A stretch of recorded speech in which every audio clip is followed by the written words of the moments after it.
잠깐만요. 지금 당장 해보실 일이 있습니다. 방바닥에서 TV를 보다 일어날 때 손으로 아무것도 짚지 말고 일어서 보십시오. 순식간에 일어날 수 있으십니까? 아니면 무언가를 붙잡아야만 했나요? 만약 도움 없이 일어서지 못하셨다면 앞으로 5년 이내에 보조기구에 의존하게 될 가능성이 매우 높습니다. 이건 제가 만든 수치가 아닙니다. 국제재활의학회의 공식 연구 결과입니다. 안녕하세요. 저는 53세에 무릎 파열을 겪었지만 지금 테니스 치고 사는 재활의학과 전문의 이영섭입니다. 아직도 매주 화요일이면 테니스를 치러 나가는 삶을 살고 있습니다.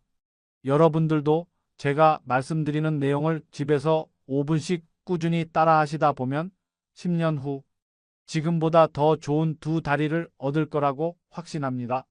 믿기 어려우시겠지만 30년 전 제 인생은 완전히 다른 모습이었습니다. 대학병원 복도를 걷다가 갑자기 왼쪽 무릎에서 뭔가 끊어지는 듯한 느낌과 함께 그 자리에 주저앉았습니다. 동료 정형외과 의사는 당연히 관절경 수술을 권했고 가족들도 빨리 수술 받으라고 재촉했죠. 하지만 저는 다른 선택을 했습니다. 왜냐하면 저는 수십 년간 수술 후에도 결국 재활의학과를 찾아오는 환자들을 너무 많이 봐왔기 때문입니다. 그때부터 시작된 저만의 실험, 의학 교과서에는 없는 하지만 인체의 원리에 충실한 방법들을 하나씩 적용해 보기 시작했습니다. 실패도 많았습니다. 어떤 날은 통증이 더 심해져서 진통제 없이는 잠들 수 없었고 또 어떤 날은 아침에 일어나는 것조차 고통스러웠죠. 하지만 포기할 수 없었습니다. 왜냐고요? 제 작은 손녀가 할아버지, 우리 같이 자전거 타러 가요라고 말할 때 할아버지는 무릎이 아파서 못 간다고 대답해야 하는 그 순간이 너무나 괴로웠기 때문입니다. 그렇게 3년이 지났을 때 기적 같은 일이 일어났습니다. 계단을 오르는데 무릎에서 소리가 나지 않는 겁니다. 5년이 지났을 때는 하루 일만 볼을 걷더니 걸을 수 있게 되었고 10년이 지난 지금은 믿으실지 모르겠지만 대학 시절보다 더 가볍게 움직입니다. 비결이 뭐냐고요? 거창한 게 아닙니다. 매일 아침 눈 뜨면 침대에서 3분, 화장실 갔다 와서 3분, 잠들기 전 3분. 하루 총 9분의 투자로 저는 무릎 수술을 피하고 건강한 노년을 보내고 있습니다. 그런데 문제는 대부분의 사람들이 이미 너무 늦은 시점에 저를 찾아온다는 겁니다.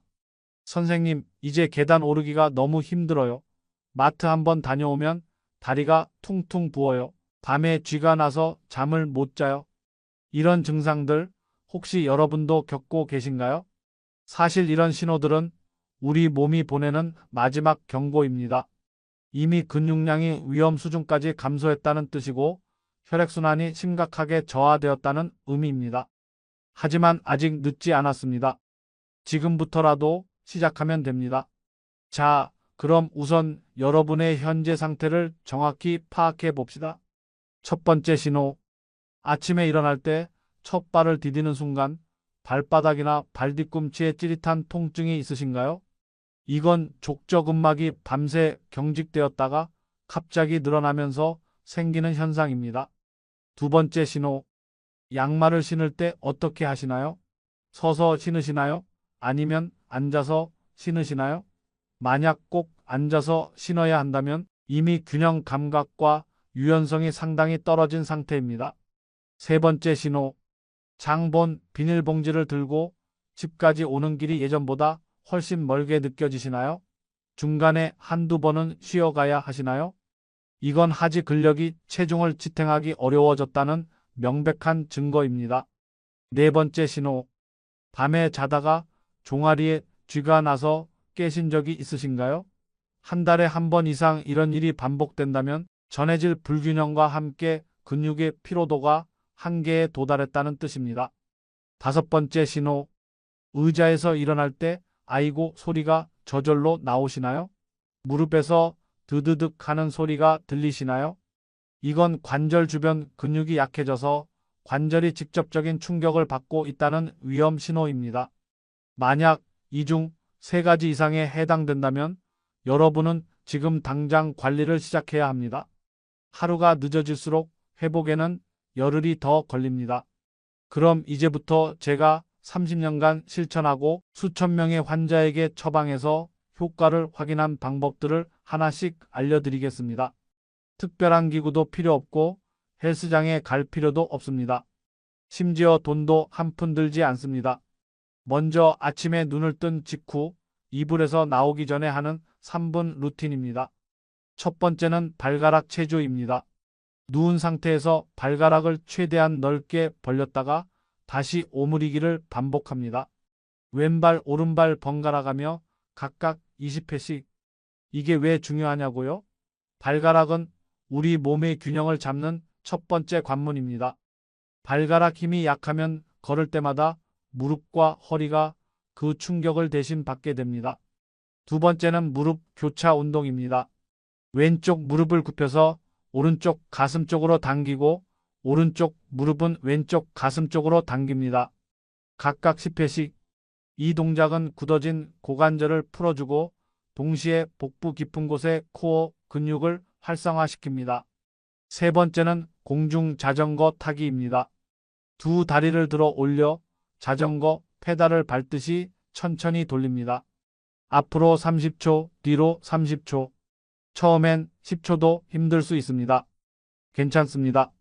5초부터 시작해서 매주 5초씩 늘려가세요. 이 3가지를 마치고 나면 몸 전체에 혈액이 돌기 시작합니다. 그제야 비로소 하루를 시작할 준비가 된 겁니다. 제가 진료했던 환자 중에 정말 인상 깊었던 분이 있습니다.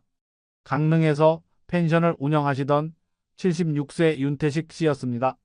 처음 제 진료실에 들어오실 때 모습이 아직도 생생합니다. 부인의 부축을 받으며 간신히 걸어 들어오셨는데 앉는 것조차 조심스러워 하셨죠. 선생님, 저는 이제 틀렸습니다. 펜션 일도 못하고 집에만 있어요.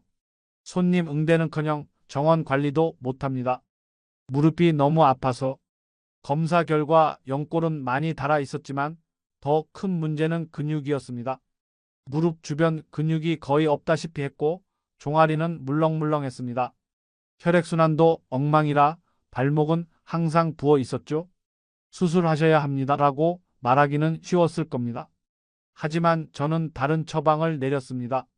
윤 사장님, 일단 2주만 저를 믿고 따라와 보시겠습니까? 하루에 딱 10분만 투자하시면 됩니다. 처음엔 반신반의하셨죠. 그래도 수술이 무서우셨는지 제 말을 따르기로 하셨습니다. 2주 후 다시 오셨을 때 표정이 달라져 있었습니다. 선생님, 신기해요. 아침에 일어날 때 예전처럼 끙끙거리지 않아요. 한 달 후에는 부인의 부축 없이 혼자 걸어 들어오셨고 3개월 후에는 믿기 어려우시겠지만 선생님, 어제 펜션 정원에서 잔디 깎기를 했어요. 라고 자랑하셨습니다. 6개월이 지난 지금 윤 사장님은 다시 펜션을 활발하게 운영하고 계십니다. 최근에 받은 문자 메시지를 보면 선생님 덕분에 제2의 인생을 살고 있습니다. 손님들이 제가 76살인 걸 믿지 않아요? 라고 하셨죠. 무엇이 이런 기적을 만들었을까요? 특별한 치료? 비싼 약? 아닙니다. 그저 매일 꾸준히 한 10분의 운동이 전부였습니다.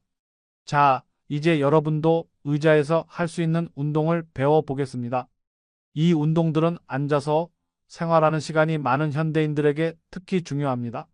첫 번째, 의자 스쿼트입니다. 그런데 제가 가르치는 방법은 일반적인 스쿼트와는 좀 다릅니다. 튼튼한 의자 앞에 서세요. 발은 어깨 너비로 벌리고 발끝은 살짝 바깥쪽을 향하게 합니다. 이제 천천히 엉덩이를 뒤로 빼면서 내려갑니다. 마치 뒤에 있는 의자에 앉으려는 것처럼요. 중요한 건 무릎이 발끝보다 앞으로 나가지 않게 하는 겁니다. 그리고 의자에 엉덩이가 살짝 닿는 순간 다시 일어섭니다. 완전히 앉지 마세요. 살짝 닿고 바로 일어서는 겁니다. 처음엔 3개만 해보세요.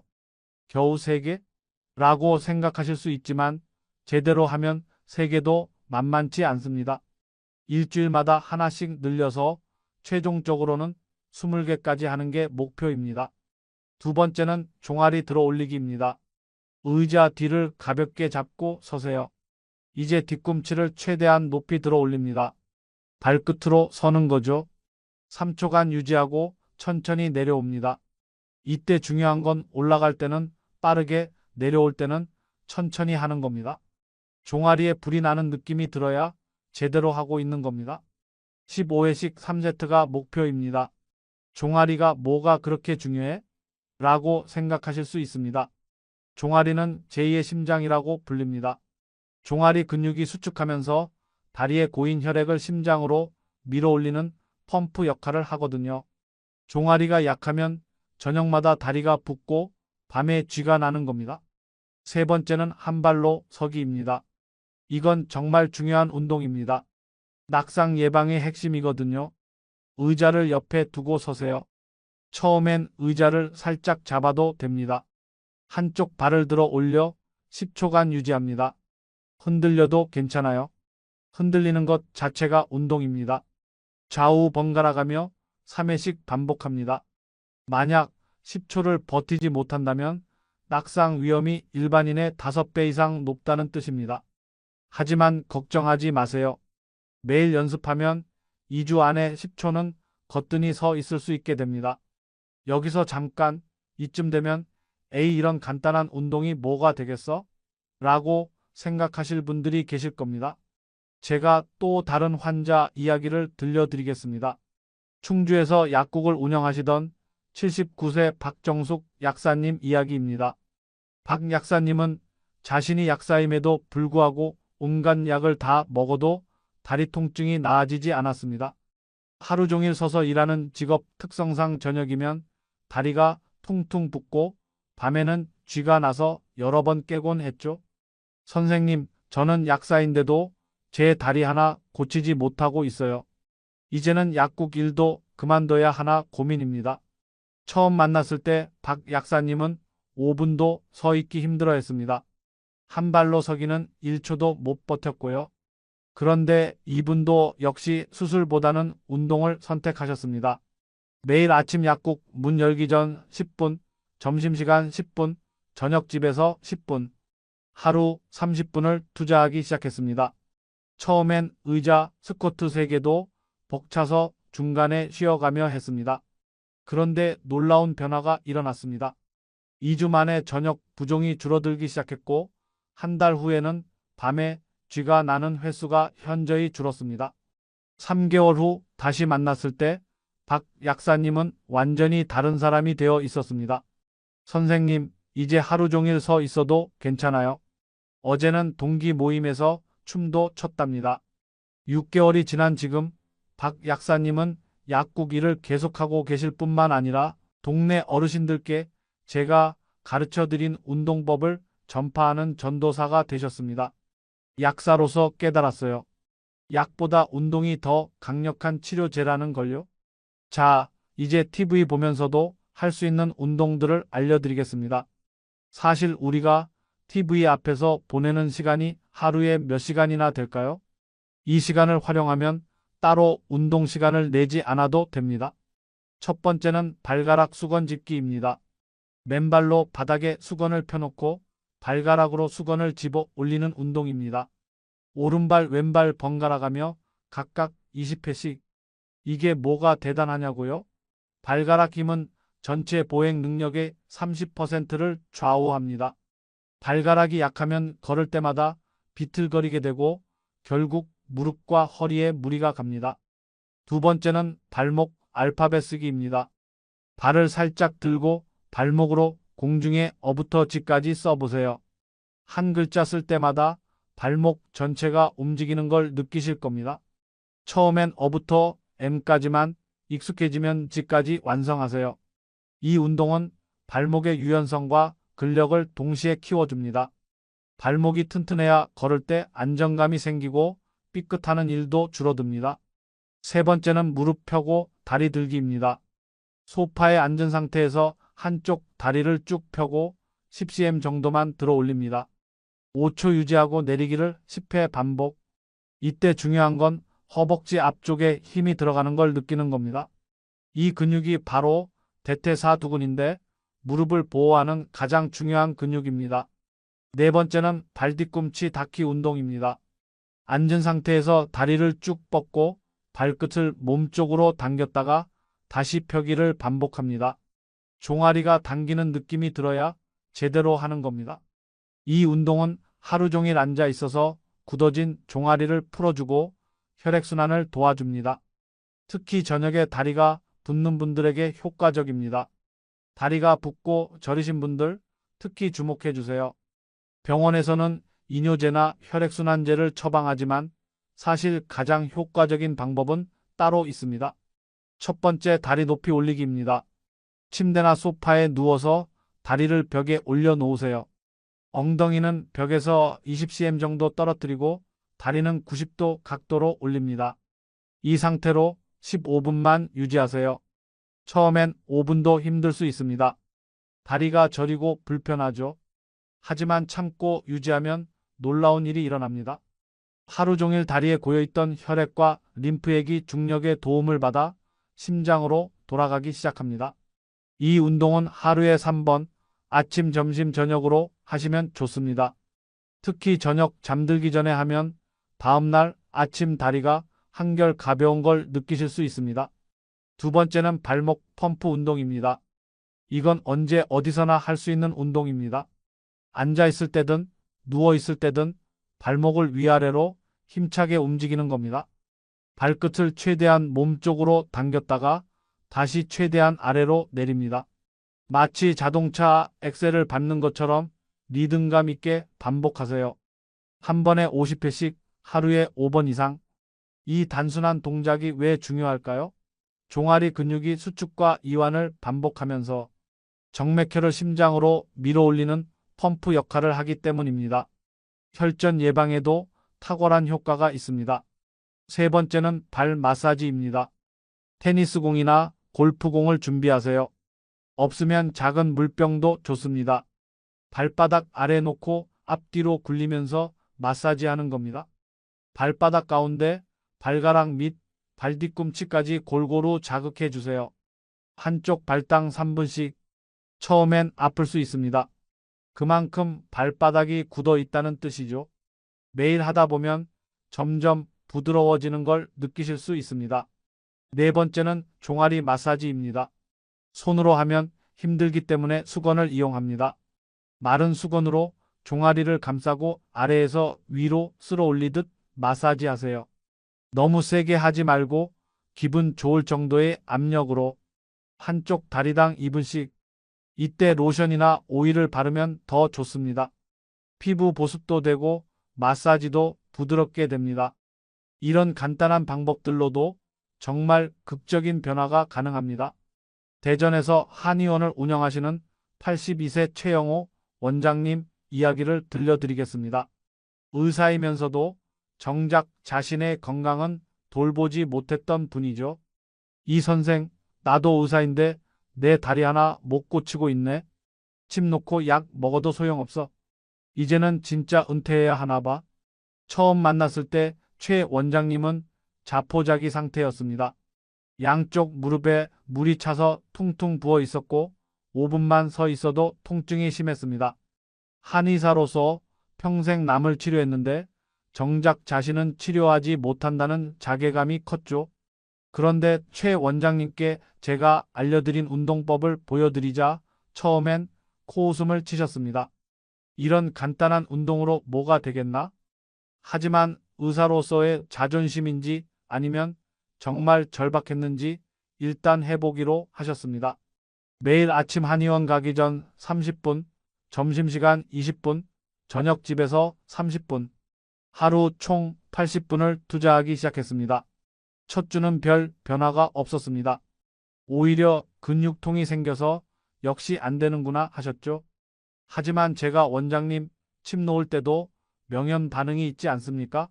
조금만 더 해보세요 라고 격려했습니다. 2주째부터 변화가 시작됐습니다.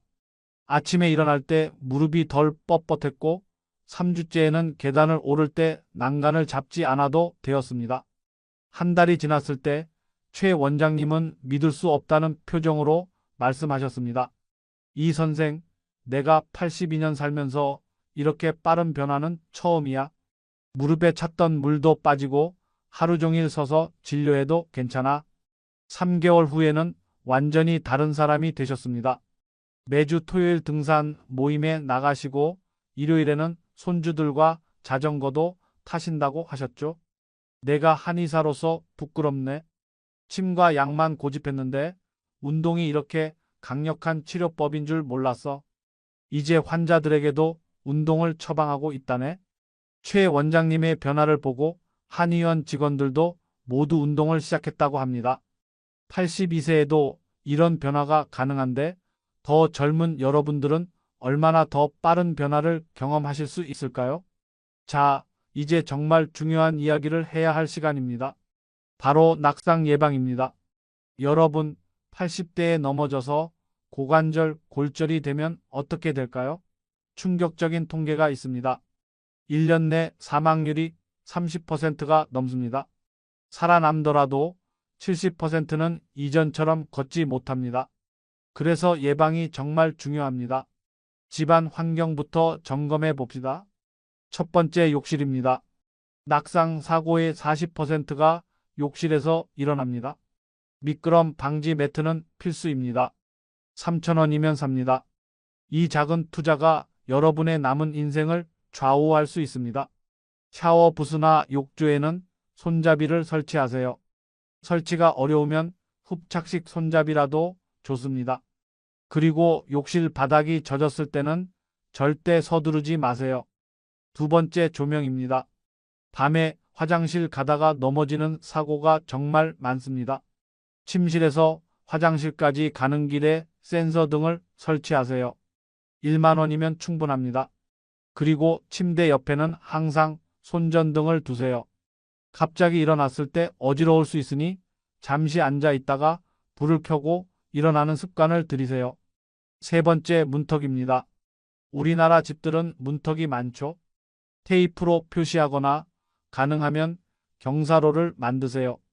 특히 슬리퍼를 끌고 다니다가 문턱에 걸려 넘어지는 경우가 많으니 발을 들어서 걷는 습관을 들이세요.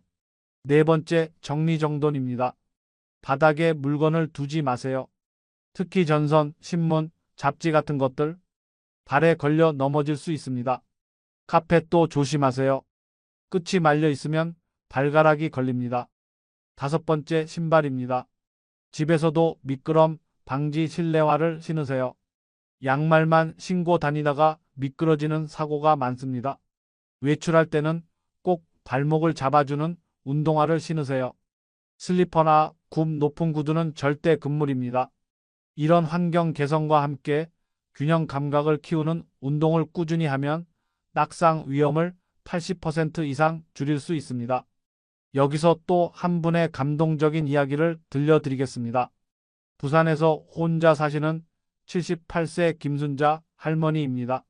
남편을 5년 전에 먼저 보내고 우울증에 시달리며 집에만 계셨던 분이죠. 선생님, 저는 이제 살 의욕이 없어요.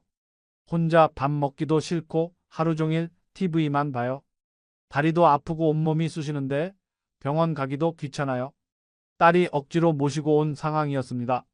검사해보니 근육량이 심각하게 부족했고 균형 감각도 거의 없었습니다. 한 발로는 1초도 서 있지 못했죠. 할머니, 운동 한번 해보실래요? 하루 10분만 투자하시면 됩니다. 에이, 이 나이에 무슨 운동이에요? 그냥 이렇게 살다가 가는 거지. 처음엔 정말 하기 싫어 하셨습니다. 그래서 저는 다른 방법을 썼습니다. 할머니, 그럼 손자 결혼식에도 안 가실 거예요? 휠체어 타고 가시려고요? 이 한마디가 할머니의 마음을 움직였습니다.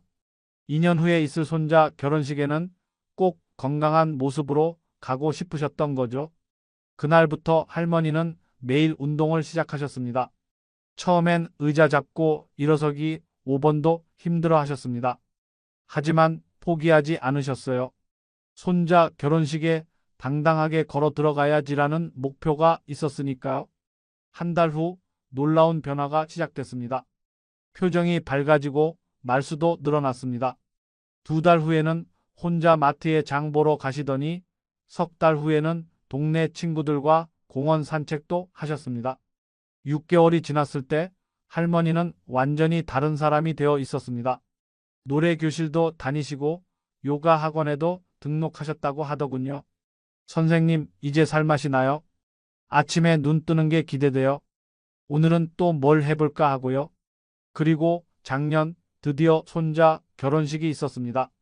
할머니는 예쁜 한복을 차려입고 당당하게 걸어 들어가셨습니다. 휠체어는커녕 지팡이도 필요 없었죠. 결혼식장에서 다른 하객들이 어머, 저 할머니 정정하시네 하는 소리를 듣고 얼마나 뿌듯하셨는지 제게 전화까지 하셨답니다. 78세에 시작해서 80세에 새 인생을 찾으신 김순자 할머니, 여러분도 할 수 있습니다. 자, 이제 운동만큼 중요한 식단 이야기를 해볼까요? 솔직히 말씀드리면 나이 들수록 완벽한 식단을 지키기는 어렵습니다. 입맛도 없고 혼자 차려 먹기도 귀찮고 이가 불편해서 씹기도 힘들죠. 그래서 현실적인 방법을 알려드리겠습니다. 첫 번째 원칙, 매 끼니 단백질을 챙기세요. 아침에는 달걀 하나. 제일 쉬운 방법입니다. 삶아 놓으면 3에서 4일은 보관 가능하니까 한 번에 여러 개 삶아 두세요. 치아가 불편하면 반숙으로 해서 숟가락으로 떠먹어도 좋습니다. 점심에는 생선이나 두부, 고등어, 삼치 같은 등 푸른 생선이 좋지만 가시 발라내기 귀찮으면 참치 통조림도 훌륭한 선택입니다. 두부는 부드러워서 씹기도 편하고 소화도 잘 됩니다.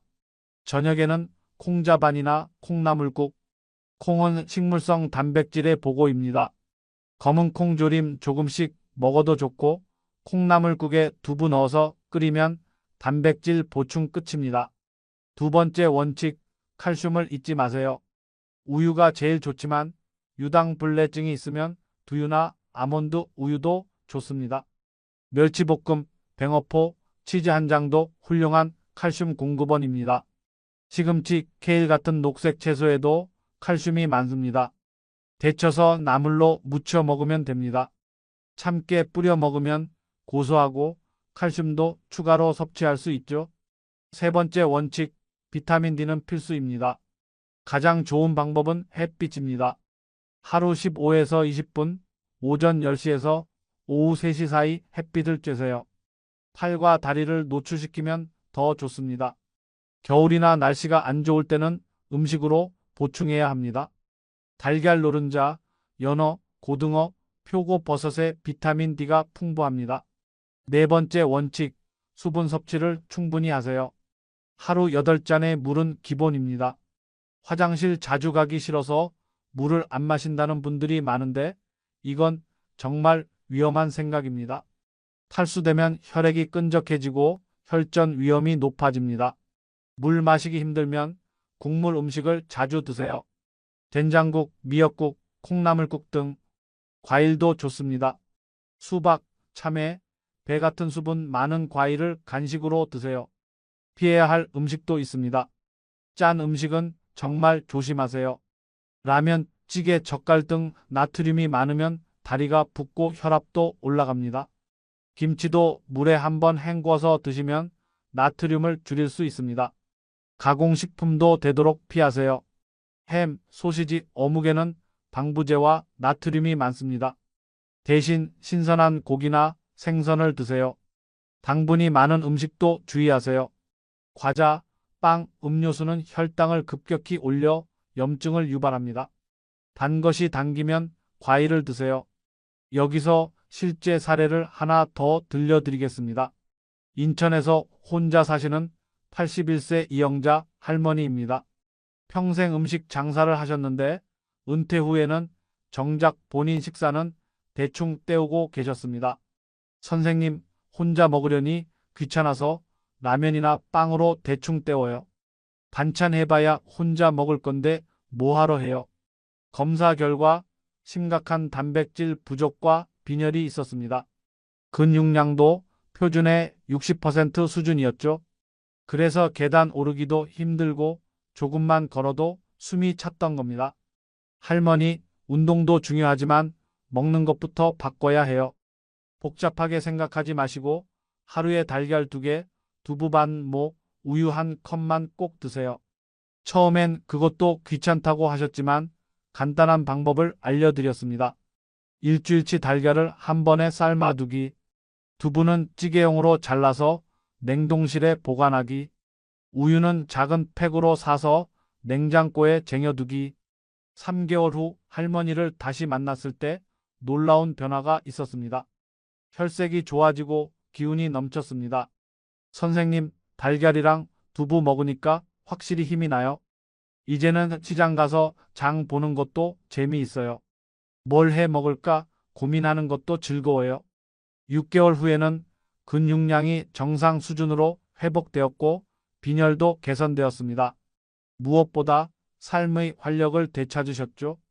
이제는 동네 할머니들 모아서 같이 밥 해 먹어요. 혼자 먹으니까 대충 먹게 되는데 같이 먹으니까 잘 차려 먹게 되더라고요. 이영자 할머니처럼 간단한 식습관 변화만으로도 큰 효과를 볼 수 있습니다. 자, 이제 정말 중요한 마지막 주제입니다. 바로 실천 계획입니다. 지금까지 많은 이야기를 들으셨을 텐데 막상 뭐부터 시작하지? 하실 수 있습니다. 그래서 4주 실천 프로그램을 준비했습니다. 첫째 주, 기초 다지기 주간입니다. 매일 아침 침대에서 3분 운동으로 시작하세요. 발가락 체조 20회, 무릎 교차 운동 10회, 공중 자전거 30초. 이게 전부입니다. 낮에는 의자, 스쿼트 5개만, 정말 5개만 하세요.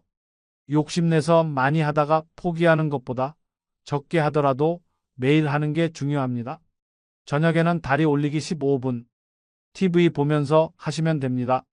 식단은 간단합니다. 매 끼니 단백질 하나씩만 챙기세요. 아침 달걀, 점심 생선이나 두부, 저녁 콩 요리. 둘째 주 조금씩 늘리기 주간입니다. 아침 운동을 5분으로 늘립니다. 각 운동의 횟수도 조금씩 늘려보세요. 발가락 체조 30회, 무릎 교차 15회, 공중 자전거 1분, 의자 스쿼트는 10개로 늘리고 종아리 들기 운동을 추가합니다. 15회씩 2세트. 저녁에는 발목 펌프 운동을 추가합니다. 50회씩 3세트. 매일 물 8잔 마시기에 도전해 보세요. 아침에 일어나자마자 한 잔, 식사 전 한 잔씩, 자기 전 한 잔. 셋째 주 습관 만들기 주간입니다. 이제 운동이 익숙해졌을 겁니다. 아침 운동 7분, 의자 운동 10분, 저녁 운동 15분. 하루 총 30분 정도 운동하게 됩니다. 한 발로 서기를 추가해 보세요. 처음엔 5초만 익숙해지면 10초까지. 계단 오르기에도 도전해 보세요. 1층만이라도 좋습니다. 천천히 난간 잡고 올라가도 됩니다. 식단에 칼슘을 추가하세요. 우유 1컵이나 멸치볶음 1접시. 넷째 주 일상화 주간입니다. 이제 하루 4,000보 걷기에 도전할 때입니다. 한 번에 다 걸을 필요 없어요. 아침 1,000보, 점심 후 1,000보, 저녁 2,000보로 나눠서 걸으세요. 모든 운동을 자연스럽게 하실 수 있을 겁니다. 이제는 양보다 질에 신경 쓰세요. 정확한 자세로 천천히 근육에 집중하면서 친구나 가족과 함께 운동하는 것도 시작해 보세요. 혼자보다 함께하면 더 즐겁고 오래 지속됩니다. 햇빛 쬐기도 잊지 마세요. 하루 15분 산책하면서 자연스럽게 비타민 D를 보충하세요.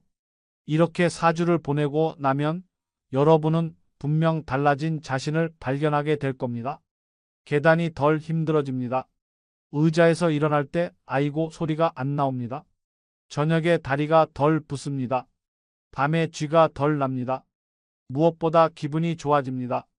아침에 일어나는 게 즐거워지고 오늘은 또 뭘 해볼까 기대가 됩니다. 여러분, 제가 83세입니다. 53세에 무릎이 망가졌을 때 많은 사람들이 수술하라고 했습니다. 이 나이에 운동으로 뭐가 되겠어라고 했죠. 하지만 저는 포기하지 않았습니다. 매일 조금씩 꾸준히 했을 뿐입니다. 그 결과 지금도 테니스를 치고 손주들과 뛰어놉니다. 제가 할 수 있었다면 여러분도 할 수 있습니다. 나이는 숫자에 불과합니다. 중요한 건 오늘 시작하는 겁니다. 92세에 운동을 시작해서 95세에 혼자 걷게 된 환자도 있습니다. 78세에 우울증으로 고생하다가 운동으로 새 삶을 찾은 할머니도 있습니다. 82세 의사가 운동의 힘을 깨닫고 환자들에게 운동을 처방하기 시작했습니다. 이들의 공통점이 뭔지 아십니까? 포기하지 않았다는 겁니다. 느리더라도 조금씩이라도 매일 했다는 겁니다. 여러분도 할 수 있습니다. 아니, 반드시 해야 합니다. 왜냐고요? 우리에게는 아직 할 일이 많기 때문입니다. 손주 결혼식도 가야 하고, 친구들과 여행도 가야 하고, 봄에는 꽃구경도 가야 합니다. 휠체어에 앉아서 이 모든 걸 포기하실 건가요? 아니면 두 발로 당당하게 걸어서 인생을 즐기실 건가요? 선택은 여러분의 몫입니다. 하지만 시작은 지금 당장 해야 합니다. 오늘 잠들기 전 침대에서 발목 운동 20번만 해보세요. 그것이 여러분의 새로운 시작입니다. 내일 아침 눈 뜨면 3분 운동으로 하루를 시작하세요. 그것이 여러분의 변화의 첫 걸음입니다. 할 수 있습니다. 83세 재활의학 전문의 이영섭이 보장합니다. 건강한 100세 함께 만들어가요. 감사합니다.